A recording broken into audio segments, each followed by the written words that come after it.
Chico, assassinaram minha filha de 5 anos, Margarete.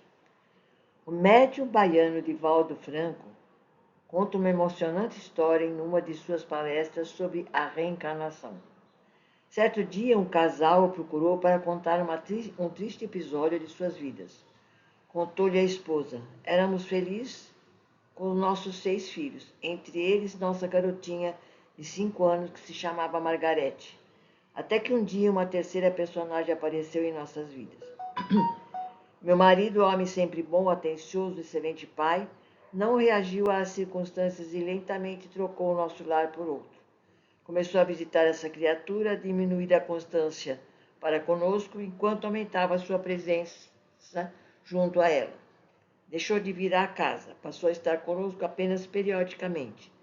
Nossa Margarete, a quem ele tanto amava, passou a murchar como uma flor de estufa que perdesse a vitalidade.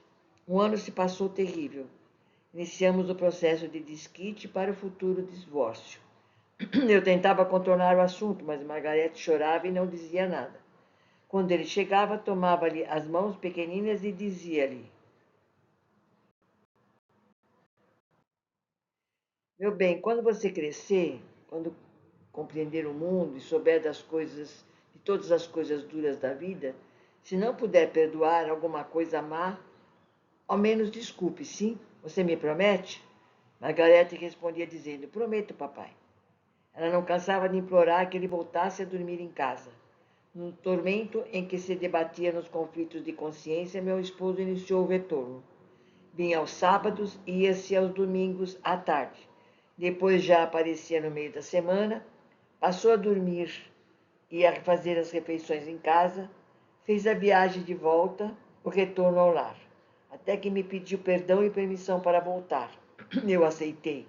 Quando tudo parecia normal, voltar ao normal, nossa Margarete sumiu na saída da escola. Nenhuma notícia, percorremos a cidade enlouquecidos. Pronto-socorro, hospitais, necrotérios, rodoviária, nada.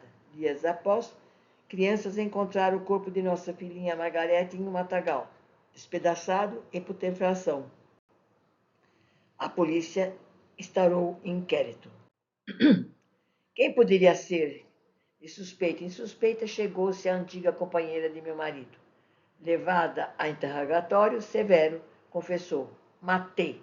Mataria outra vez 1000 vezes porque ela me desgraçou. Tomou de mim o homem a quem eu amava. Para vingar-me, raptei-a e matei-a, para ela nunca mais fazer isso com ninguém. Enlouquecido e desesperado, meu marido queria ir ao cárcere decepar as mãos da criminosa e matar-se depois. Foi nesse estado de ódio que ouvimos falar de um homem bom como a água refrescante da fronte, Francisco Cândido Xavier. Fomos procurá-lo. Quando lá chegamos, as senhas para o atendimento daquela noite de sábado já haviam sido distribuídas e não havia mais. Sentei-me na mureta e comecei a chorar, pois acreditava que havia perdido a chance de estar com Chico. Uma senhora que estava na fila se aconchegou e me perguntou o que havia acontecido. E eu lhe disse: assassinaram minha pequenina filha. E ela, sentindo a dor do meu peito, disse: Meu filho morreu já tem 2 anos. E venho todos os meses na esperança de obter uma mensagem dele. Tome minha senha e vá no meu lugar. É assim que eu entrei no centro e quando ele passou por nós, eu gritei: Chico, mataram minha filha. Ele me abraçou e chorou comigo, um choro sentido, e acalmentou minha alma e meu coração. Nunca em toda a minha vida senti um consolo como aquele, pois estava a ouvir as mesmas palavras das pessoas, meus sentimentos. Chico, ao me abraçar e chorar comigo, fez com que suas lágrimas acalentassem meu coração e uma paz infinita invadiu minha alma. Após esse encontro, o trabalho começou. Chico, após os trabalhos, lia a carta por carta, e a primeira carta daquela noite era do filho da senhora, que deu-me a sua senha. E na carta ele dizia: Minha querida mãe, eu ainda não tinha condições de vir até aqui, mas o seu gesto de caridade para com nossa querida irmã, cedeu a ela a senha, deu-nos a oportunidade de aqui estar, sendo trazido e amparado por esses 2 enfermeiros que cuidam de mim. E a segunda carta era para mim, da minha querida filhinha. Foi trazida pela avózinha. Não sei até hoje o que senti. A mensagem dizia: Mãezinha, meu querido papai, vim para dizer-lhes que estou viva. Se alguém pensou em me magoar, não conseguiu, papai. Não sei explicar a vocês como tudo aconteceu. Eu me recordo que saía da jardim da infância quando uma pessoa me chamou. Segurou-me e fez-me entrar no carro. Eu não sei o que aconteceu, mas ninguém me magoou. Não fique triste, papai, não senti nada. Só saudades. Eu dormi. Se cortaram meu corpo, não vi. Soube depois. Se ficou todo quebradinho, também não vi. Dormi. E quando acordei, vovó Felicidade me acarinhava pedindo que eu acordasse. Eu perguntei o que fazia ali e perguntei por vocês.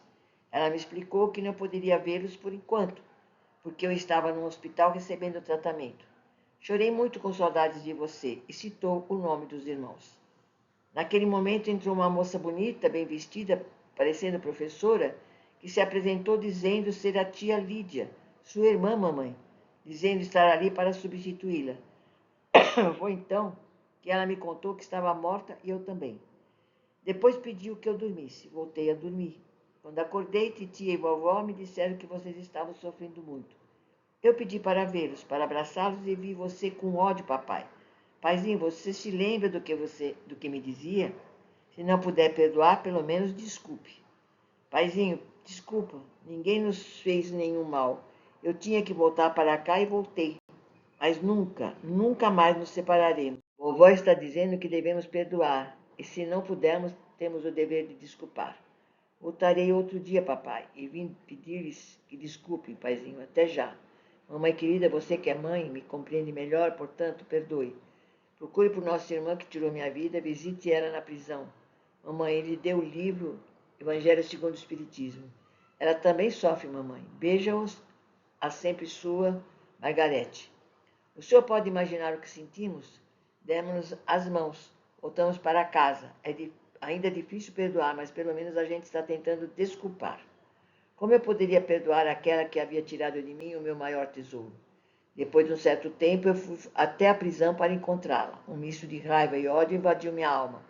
Olhando em seus olhos, eu pude sentir as palavras da minha pequenina e uma paz invadiu minha alma. E ela falou-me: Me perdoe, por favor, estava cega de ciúmes.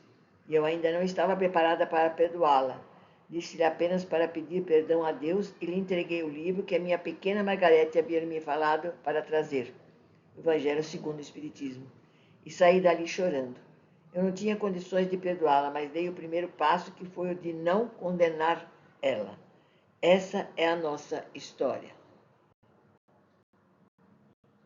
Jesus disse: Se perdoardes aos homens as faltas que cometeram contra vós, também vosso Pai Celestial vos perdoará os pecados. Mas se não perdoardes aos homens quando vos tenham ofendido, vosso Pai Celestial também não vos perdoará os pecados. Mateus capítulo 6, versículo 14 e 15.